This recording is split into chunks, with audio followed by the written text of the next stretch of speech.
நான் சின்ன பொண்ணா இருந்தப்போ மேசியா வலிகளுக்கும் துன்பங்களுக்கும் முற்றுப்புள்ளி வைப்பாருன்னு என் அப்பா என்கிட்ட சொல்லியிருக்காரு. நீங்க எப்ப அதை செய்வீங்க? பரலோக ராஜ்யத்தை பற்றிய நற்செய்தி அறிவிக்க நான் இங்கு வந்திருக்கிறேன். அந்த ராஜ்யம் இவ்வுலகத்திற்குரியதல்ல. அந்த ராஜ்யம் கூடிய விரைவில் வரப்போகிறது. அங்க ஆமா, சஞ்சலமும் தவிப்பும் ஓடி போகும். அந்த ராஜ்யத்தை மக்கள் அணுகிறதுக்கு நான் வழியா இருக்கேன்.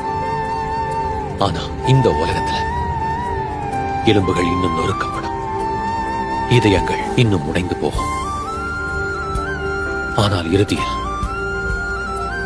ஒளி இருளை வெல்லும். உங்களுக்கு என்ன வேணும்? என்னோட வார்த்தைகளை நம்பு. ஜெப ஆலயத்திற்கு திரும்ப, அவருடைய வார்த்தையை தேடு. எனக்கு படிக்கவே தெரியாது. அப்ப சத்தமா வாசிக்கிற வார்த்தையை கேளு. அது உன் இதயத்துல கிரியை செய்யட்டும்.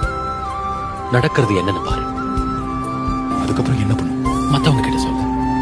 நான் கல்லஞ்சக்காரனா செஞ்ச அந்த குற்றம் உங்களுக்கு தெரியும். நீங்க என்ன போல ஒருத்தனுக்கு உதவி பண்ணுவீங்களா? அவர் செய்வார்.